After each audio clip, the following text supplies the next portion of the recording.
अभी कुछ देर पहले ही मैं अस्पताल से निकली थी और मेरा जिस्म पूरी तरीके से भीग रहा था।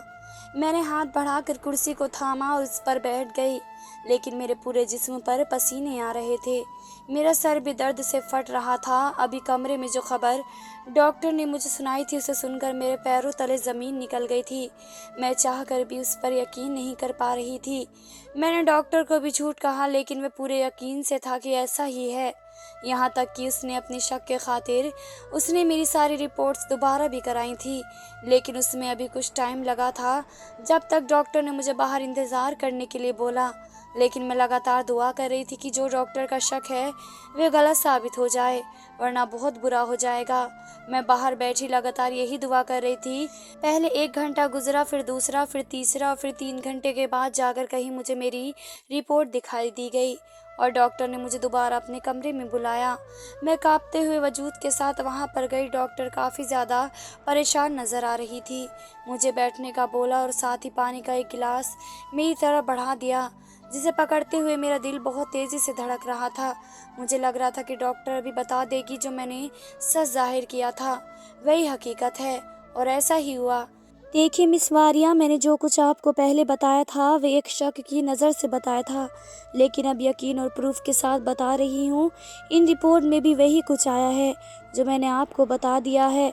अब आगे क्या करना है, अब इसका फैसला आप खुद करोगी। पानी का गिलास मेरे हाथ में था, जिसमें से थोड़ा सा पानी गिरा तो मैंने ज़ोर से वह पानी का गिलास मेज़ पर पटक दिया और जल्दी से कमरे से बाहर निकल कर आ गई। मेरी आंखों के आगे बार बार अंधेरा आ रहा था, लेकिन मैं हिम्मत करके अस्पताल से बाहर आ गई, क्योंकि मुझे इस वक्त अपने पति से बात करनी थी। यकीनन वह औरत झूठ बोल रही थी। मेरा पति भला मुझे ऐसे कैसे धोखा दे सकता था। मैं वहां से ही एक टैक्सी ली और वहां पर बैठ गई। मेरा घर वहां से 15 मिनट की दूरी पर था, लेकिन वह 15 मिनट मुझे 15 घंटे के समान लग रहे थे। बस यही सोच रही थी कि उड़कर घर पहुंच जाऊं और अपने पति से सवाल करूं, ये सब क्या है, मुझे यकीन दिलवाओ कि जो डॉक्टर ने सब कुछ बताया है वह सब कुछ झूठ है। फिर आखिरकार मैं घर पहुंच गई, लेकिन आगे से खाली घर मेरा मुंह देख रहा था। मुलाजमा ने बताया कि आपके पति कुछ दिन के लिए कुछ पहले ही घर से निकल गए हैं। उन्हें दूसरे शहर जाना था, आपके लिए पैगाम छोड़ कर गए हैं। आपको बता दूं कि वे अपना मोबाइल अपने घर पर ही छोड़ कर गए हैं। ख़राब हो गया था, इसलिए परेशान होने की बात नहीं है, और आपको दवाई देने की नसीहत भी देकर गए हैं। नौकरानी मेरे सामने खड़ी हुई हर एक बात मुझे बता रही थी, लेकिन मेरा दिमाग ख़राब हो रहा था। मुझे कुछ समझ में नहीं आ रहा था कि वे क्या बोल रही है, वे क्या बोलने की कोशिश कर रही है। वह तो उसके अलावा न जाने कौन कौन सी बातें मुझे बता रही थी। मैंने हाथ बढ़ाकर उसे चुप होने का इशारा किया और पानी पिलाने के लिए बोला। अब की मर्तबा मेरी हालत बहुत ही ज़्यादा ख़राब हो चुकी थी और वह भागकर मेरे लिए पानी लेकर आई और साथ ही मेरा सर भी दमाने लगी। मेरा दिल पूरी तरीके से घबरा रहा था। मैंने उसे कहा कि मेरे कमरे में जाने में मदद करो।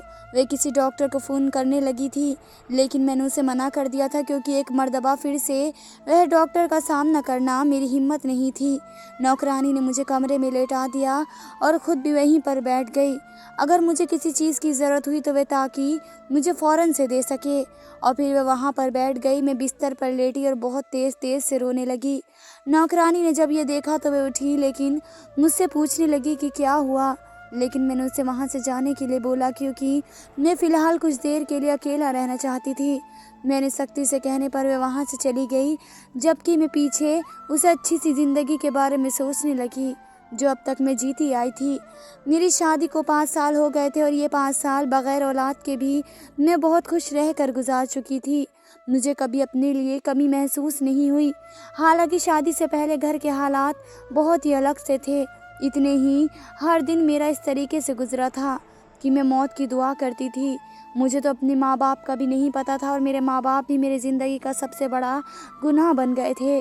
मुझे मजबूरी में अपने गले बांधा गया था, जिन्हें सारी उम्र अम्मा अब्बा कहती आई थी। अम्मा ने मुझे न जाने कहाँ से उठाया था। उनका काम चोरी का काम था। घर में खुद की औलाद थी, मगर मुझे एक सड़क से उठाकर लेकर आई थी। लेकिन उस सड़क से उठाने का नतीजा कितना बड़ा पड़ा मुझ पर भी और उनको भी। पहले तो अम्मा बड़ी बड़ी दुकानों में मांगने वाली बनकर दाखिल हो जाती। इस दौरान जो कुछ हाथ लगता वहाँ से चोरी करके फरार हो जाती और साथ में भीख भी अच्छी मिल जाती थी। भीख मांगने के साथ साथ हाथ की सफाई भी दिखा देती थी। चलते चलते इंसान की जेब आसानी से काट लेती थी और पता भी नहीं चलता था। यही हाल उनके बाकी तीनों बच्चों का भी था, लेकिन जितना पैसा था वे सब अब्बा नशे में उड़ा देती थी। उसे खाने पीने की कोई फिक्र नहीं थी, वे सारे दिन नशे में धुत रहता था। अम्मा सारी कमाई अब्बा के नशे में उड़ा देती थी और खुद खाने पीने के लिए उधर मांगती फिरती थी। उधार मांग मांग कर बहुत कर्ज सर पर चढ़ गया था और अब उतारने की कोई सूरत भी नजर नहीं आती थी। ऊपर से चोरी भी करना मुश्किल हो गया था क्योंकि जगह जगह कैमरे लगे थे। उनसे निमटना नामुमकिन था। बहन भाई और अम्मा कितना चाहे छुपा लेते थे, लेकिन अब्बा उनको मार मार कर उनकी हड्डियों का सुरमा बनाते और ज़्यादा मार से बचने के खातिर वे खुद ही अपना सारा जमा किया हुआ अब्बा की झोली में रख देते थे। ऊपर से कर्ज वालों ने भी बहुत ज़्यादा तंग किया हुआ था।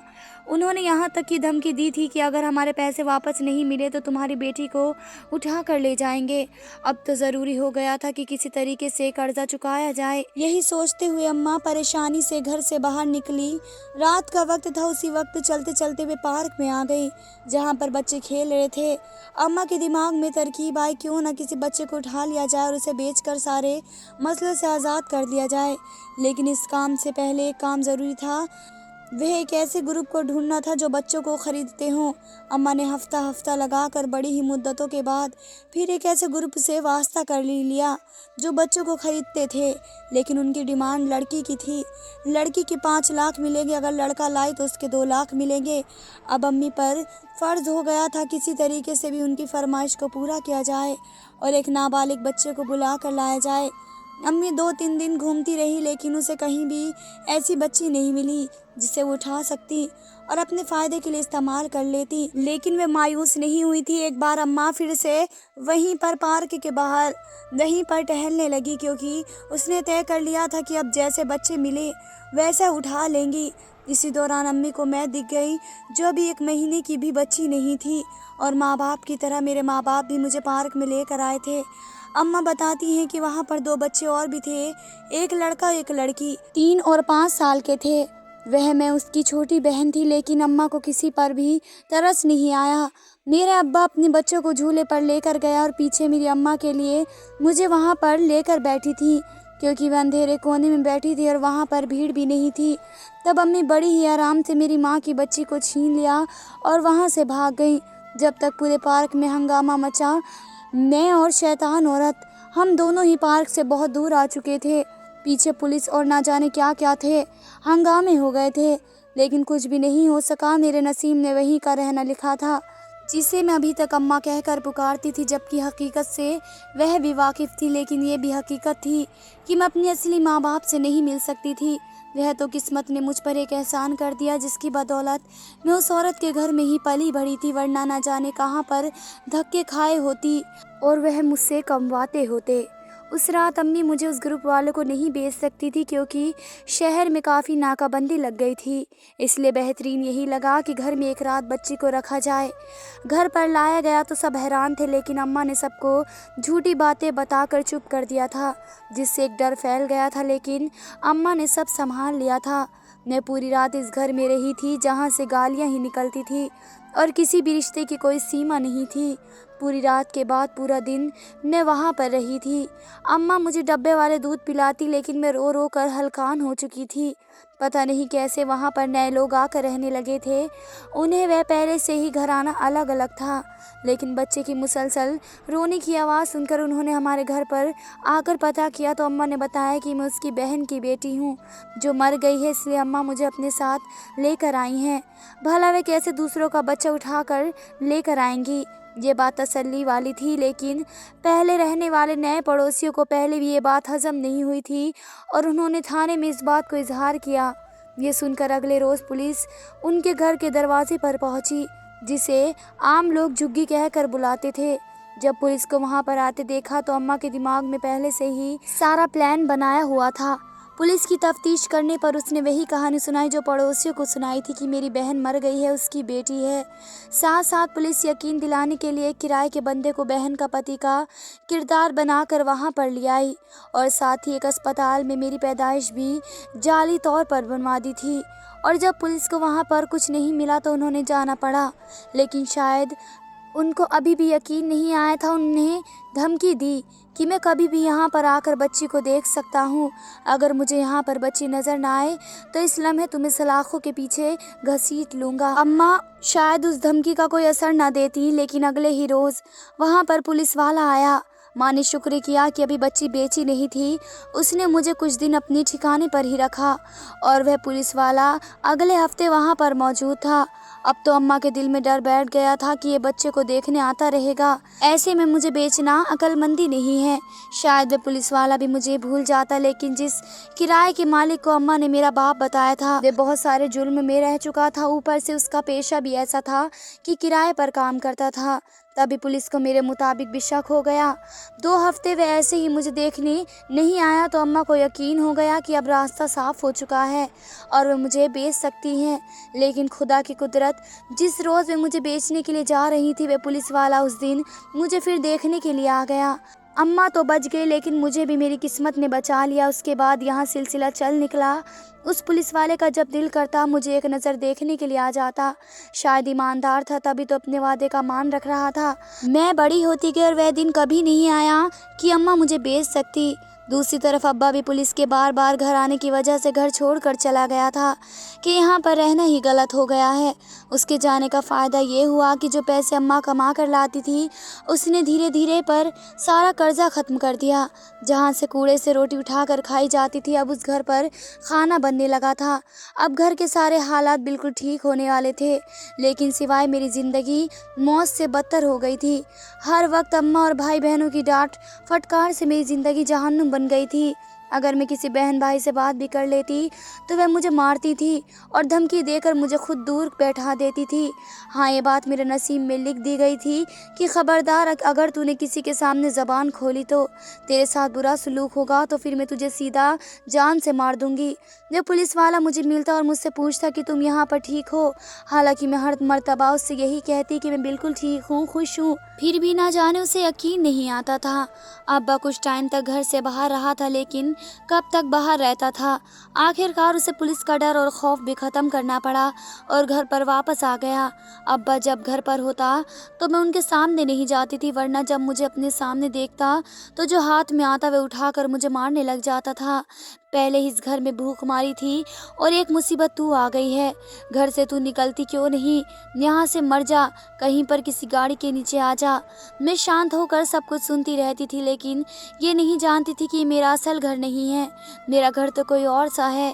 एक रोज़ हद कर दी, उन्होंने चूल्हे से जलती हुई लकड़ी उठाकर मेरी कमर को लगा दी, लेकिन सारी रात मैं रोती रही। जहाँ कहीं हिचकियों की आवाज़ बुलंद होती तो अम्मा एक लकड़ी फेंक कर मुझे मारती और कहती, चुप हो जा, क्यों हमारी नींद खराब कर रही है। मैं तो कहती हूँ तू तो है ही मनहूस, पता नहीं किस मनहूस लम्हे मैंने तुझे गोद में लिया था। यह पुलिस वाला भी गले पड़ गया है, अब तो कुछ चुराते हुए भी 100 बार कांपते हैं। तू मेरी गुनाहों की सज़ा है, मुझे पता चल गया है। अम्मा की अजीब गरीब बातें मेरे पल्ले नहीं पड़ती थी। बहन भाइयों के रवैये भी बहुत ज़्यादा तकलीफ़ वाले थे। कोई मुझे अपनी बहन मानने को तैयार ही नहीं था। ये सब मुझे सोचने पर मजबूर करते थे, क्या वाकई मेरा ये घर नहीं है, कोई मेरा इस घर से ताल्लुक़ नहीं है, या कहीं और बाहर से आई हूँ। ये बात अभी तक नहीं सुलझी थी, लेकिन मेरा दिमाग सोच कर रह गया था। मैंने एक रोज़ अम्मा को बाहर भीख मांगते जाते हुए देखा तो कुछ सोचकर मैं भी अम्मा के साथ चली गई। शायद मैं चाहती थी कि अम्मा से बात करके उनके करीब हो जाऊं और उनके लिए अकेले वक्त बिताना पड़ता था। अम्मा बहुत ज़्यादा हैरान हो गई मुझे अपने साथ आता हुआ देखकर, वरना अम्मा उस पुलिस वालों से डरने की वजह से मुझे भीख नहीं मंगवाती थी। अम्मा, एक बात तो बताओ, मैंने डरते डरते पूछा तो वह हैरानी से मेरे पास बोली, क्या बात है? उसने मुझे थोड़ी सी हिम्मत मिली तो मैंने पूछा कि अम्मा, क्या मैं आपकी औलाद नहीं हूँ? ये बात सुनकर अम्मा ने मेरी तरफ देखा और वे पागलों की तरह चीखने लगी। हाँ, नहीं है तू मेरी औलाद। मैंने तुझे उठाया था। उस दिन के बाद तू मेरी ज़िंदगी का अज़ाब बन गई है। हमारा जीना हराम हो गया है। जहाँ पहले 100 कमाते थे, अब वहाँ 10 कमाते हैं। मैंने हैरानी से अम्मा की तरफ देखा जो बाल नोच रही थी और सड़क पर लोग जमा हो गए थे। एक अजीब सा समा बन गया था। मैं अम्मा को रोकने की कोशिश करने लगी तो आगे बढ़कर मेरे गले को दबोच कर बोलकर मुझे गालियाँ बकने लगी। लोगों ने बहुत मुश्किल से मुझे छुड़वाया और अम्मा को समझाया, लेकिन वह हट नहीं आ रही थी। पता नहीं कैसे करके अम्मा और मुझे घर पर वापस ले जाया गया। उस वक्त मुझे थोड़ा सा एहसास हुआ कि शायद अम्मा सच बोल रही हैं, कि वाकई मैं उनकी बेटी नहीं हूँ। जब रात तक हालात कुछ बेहतर हुए तो मैं अम्मा से और कोई सवाल किए बिना यही पूछा कि अम्मा, सच सच बताओ कि मैं तुम्हारी बेटी हूँ क्या? इस वक्त अब्बा ने मेरी यह बात सुन ली। वे शराब के नशे में धुत वापस आया था। अम्मा से बात करते हुए सुना तो मेरे बाल नोचते हुए मुझे सहन में ले गया और पास पड़ा डंडा उठाकर मुझे एक एक बात की हकीकत बता दी, क्योंकि अम्मा ने मुझे उठाया था और कहाँ से उठाया था। अम्मा अब्बा को रोक रही थी तो वे डंडे से उसे भी मारने लगता। मेरे दूसरे बहन भाई भी डर गए थे। अम्मा और मेरी दुर्गति बनता हुआ देखकर दोनों में ही हिम्मत नहीं थी कि करीब आकर कोई हमें छुड़वाए। मैंने एक टाइम पर खुद को नहीं छुड़वाया क्योंकि मेरा सारा ध्यान अब्बा की हकीकत पर था। मुझे ना तो दर्द महसूस हो रहा था, ना ही पीटने का कोई एहसास बाकी था। फिर आखिरकार अब्बा मार मार कर खुद ही ज़मीन पर गिरकर बेहोश हो गया। अम्मा बेचारी दम होकर पड़ी थी। मैं भी बेहोश हुई ज़मीन पर पड़ी थी, लेकिन मेरी आंख और मेरा मुंह हैरत के मारे खुला हुआ था। पता नहीं किसी वक्त मैं मुकम्मल तौर पर बेहोश हुई और कब मुझे होश आया। बस मैं इतना जानती हूँ कि मेरी अपनी आंखें अस्पताल में खुली थी। मेरे उठते ही भागते ही नर्स ने मुझसे पूछा कि तुम कैसी हो, तुम ठीक हो क्या? लेकिन अभी तक मैं कुछ बताने लायक नहीं थी। मुझसे कोई जवाब न पाने की सूरत में उसने मुझे एक और दवाई दे दी और मैं सो गई।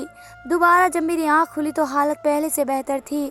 इस मर्तबा मैंने पूछा कि मैं यहाँ पर कैसे पहुँची हूँ तो नर्स ने मुझे बताया कि अस्पताल में उनके पास बहुत ही बुरी हालत में आई थी। मेरा पूरा जिस्म चोट से भरा हुआ था। जिस्म का कोई हिस्सा ऐसा नहीं था जहाँ पर मार ना हो। किसी ने बहुत ही बेदर्दी से तुम्हें मारा था और उसके बाद तुम्हारा ख्याल भी नहीं रखा गया। तुम्हें कचरेदान के पास फेंका गया था। मेरे तो रोंगटे खड़े हो गए।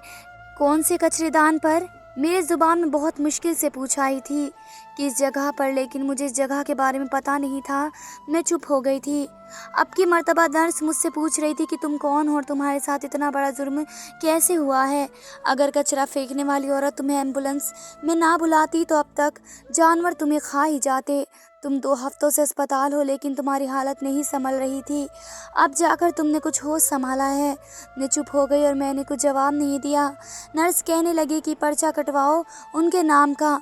मैं मान गई। जब मैं पुलिस में रिपोर्ट लिखवाने के लिए गई तो मैंने उसी एसएचओ पुलिस के बारे में पूछा जो पिछले साल से हमारे घर नहीं आया था, और तभी मेरी इतनी हालत बुरी थी। मैं समझ गई थी कि वह पुलिस वाला क्यों यहाँ पर आता था। जब उस पुलिस वाले का पूछा तो पता चला कि वह दूसरे शहर का है। मैं चौंक गई। जब मैं शहर का पूछा तो एक और हैरत का झटका लगा, क्योंकि मैं पहले जिस शहर में थी मैं उससे बहुत ज़्यादा दूर थी। उस शैतान औरत ने मुझे दूसरे शहर में टिकवाया था ताकि मैं उसके लिए मुसीबत या किसी मुश्किल का प्यास न बन सकूं। ये सुनकर मैं पुलिस वालों को मना कर दिया कि मुझे कोई रिपोर्ट नहीं करनी है। बस एक एहसान करे कि मुझे किसी अनाथ आश्रम में छोड़ कर आ जाए। मैं अपनी बाकी की ज़िंदगी वहीं पर गुजार लूँगी। उन्होंने इस बात को मान लिया और मुझे एक अनाथ आश्रम में छोड़ कर आ गए। दिल ही दिल में मैं ऊपर वाले से दुआ कर चुकी थी कि अब बस मुझे अच्छा ही उम्मीद थी, अब अच्छा ही होगा मेरे साथ। अनाथ आश्रम में मेरे साथ भलाई की गई और मुझे एक सफाई के काम के लिए रख लिया गया। मुझे इसके अलावा कुछ आता भी नहीं था। वहाँ पर एक डॉक्टर बहुत अच्छी थी।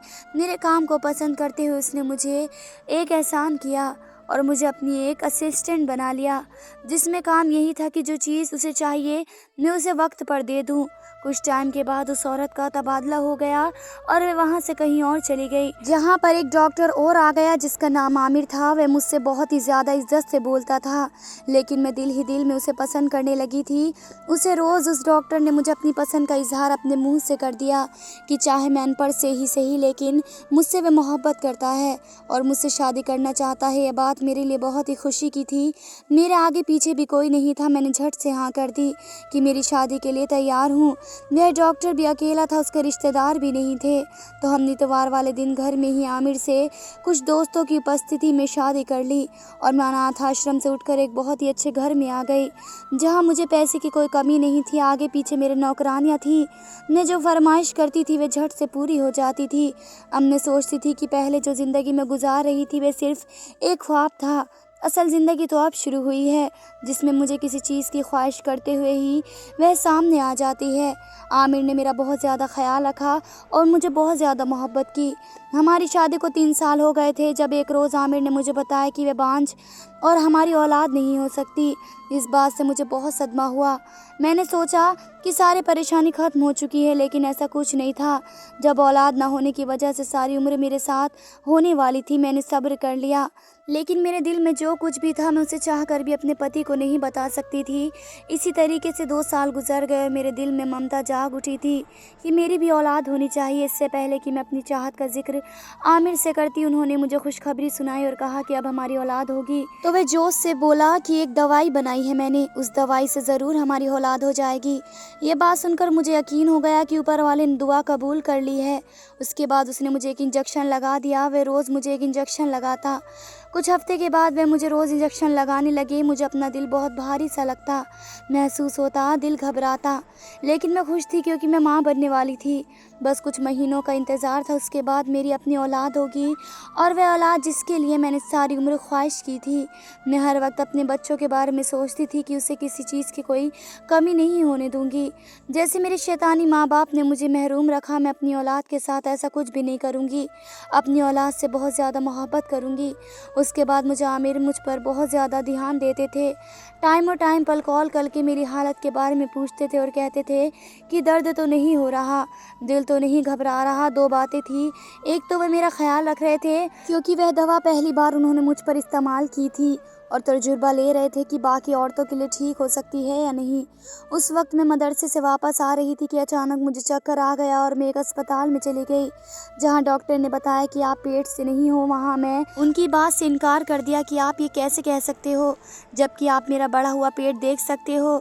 लेकिन डॉक्टर ने उसके बाद मेरी रिपोर्ट करवाई जिस पर लिखा हुआ था कि मैं माँ नहीं बनने वाली हूँ।